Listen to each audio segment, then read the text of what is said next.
What's good, tinfoil fam? Welcome to what might be the spiciest Pluribus episode yet. So spicy that they titled it Got Milk. Of course, I'm kidding, but this episode marks a tonal shift in the story going forward. Most of you already know what happens in the end of this episode. It's quite the cliffhanger, and we're definitely going to get into that. But first, a quick shout out to the tinfoil fam, including the channel patrons you see here. These fine individuals keep the channel afloat, so many thanks to you.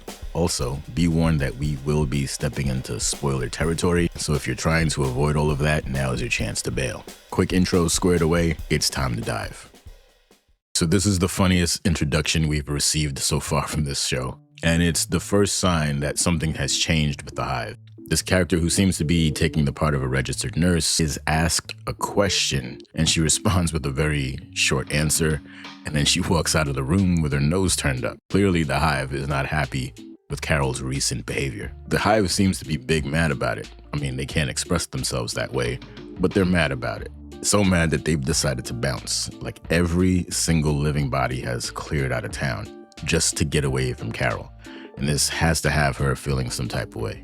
The Hive sees these actions as such an egregious foul that they need to take some time and some space away from her. Now, Carol is confused and even a little panicked when she sees all of them leaving at once. For her part, Carol is sticking with the plan now that she knows that the joining can be reversed. I decided to go back to episode 4 because I wanted to rewatch the scene where Zosia is trying to respond to Carol's interrogation. And I started to wonder if there is some major caveat connected to undoing the joining that Carol isn't aware of.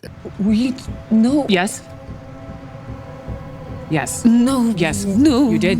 You Maybe that's what Zosia was trying to tell her, because there was something about the way that she seemed to be struggling so desperately to respond. It just gave me the impression that Zosia was trying to tell her something or even warn her about something, that if you try to do this, this is what's going to happen, and maybe you don't want that. I mean, I could be wrong, but that's the feeling I got from that scene, and I guess we'll find out one way or the other soon enough. Either way, in this episode, it seems that the Hive is here to teach Carol a lesson, in addition to taking measures to protect itself from her. And I thought it was interesting how every time she turns around, she needs to call them for some reason. She's always in need of their assistance. I think this puts a light on how much she depends on them in the way that we all depend on the rest of society.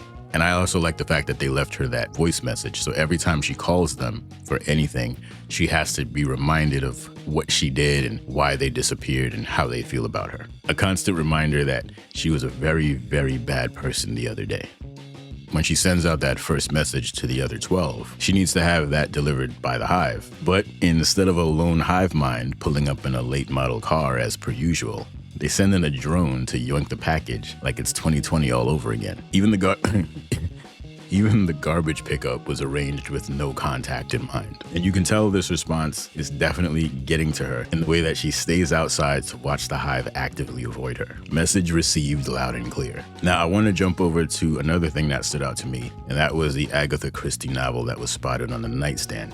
I thought this was a nice touch. If you're familiar with this novel, you may understand the connection right away. But this is a nod to a novel that deals with a similar theme as Pluribus. The novel explores and comments on the ideas of isolation and mistrust, and how these factors can lead to a breakdown in the cohesion of a group of people, especially when they're put in dire circumstances. I think this is significant because it may be a hint or a clue that the real obstacle that Carol will need to overcome in this story is the other survivors that were unaffected. I've had this feeling about this story since the very beginning. In a way, it's a lot like The Walking Dead, in the sense that yes, there are monsters everywhere. Monsters as far as the eye can see in the form of zombies, but the real monsters, the real threat, were the other humans that you had to deal with in this ridiculous situation. This is no different for Carol. Again, much like the novel, we have people who you could say are stranded or isolated, and I guess you could say from Carol's experience that she sees the trust between her and the other survivors continuing to wane as they struggle to make sense of the desperate situation they find themselves in. I think one good example we can look to now, though, is when Lakshmi calls to chastise Carol for what she did to Zosia previously.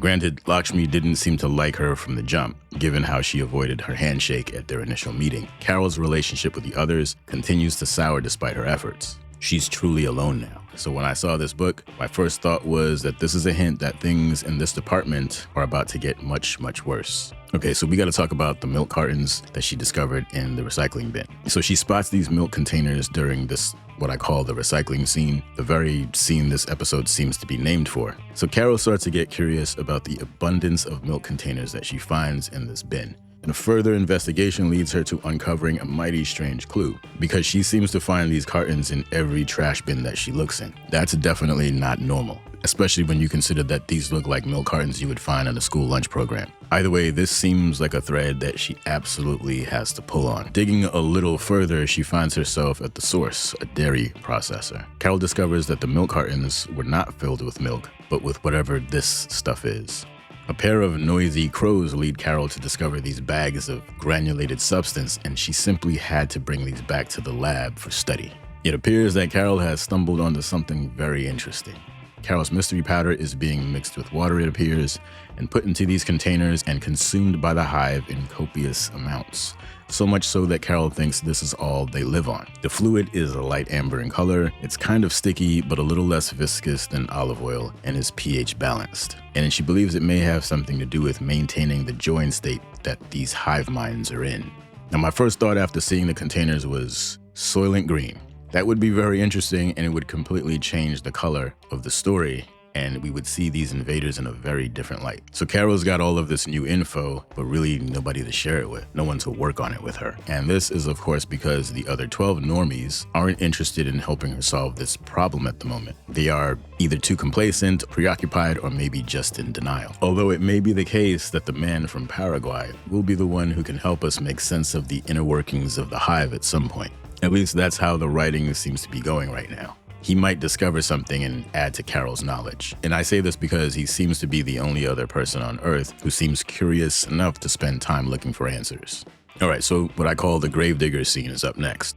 A decent part of this episode is dedicated to Carol's loss and her processing grief. But to be fair, this is all forced on her by circumstances outside of her control. It begins when she gets a nighttime visit from these coyotes once again, but this time they're intent on digging up Helen's corpse in the backyard. This of course sends Carol into a rage, and she begins to wage an all-out assault on them. In order to prevent a repeat of the incident, she chooses to lay down some stone pavers, and she takes the time to personalize a headstone for Helen. So yeah, this element of the story started out grim. But in the end, she needed this because she's hardly had a chance to deal with her grief. Maybe this will mark the beginning of some closure for her.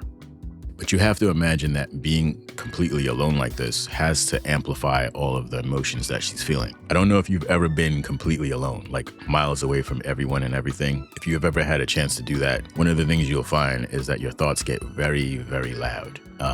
It can be kind of a challenge, especially when your dark thoughts get really loud. Keep that in mind when you're thinking about what she's going through. She's dealing with all of this and she feels completely alone. It explains why she's so desperate to try to find some kind of answer. Carol is still feeling pretty stuck. She has no one to help her strategize or look for new leads or even just keep her spirits up. That is until she notices the ISBN code printed on the bag and decides to head to the supermarket to scan it for clues.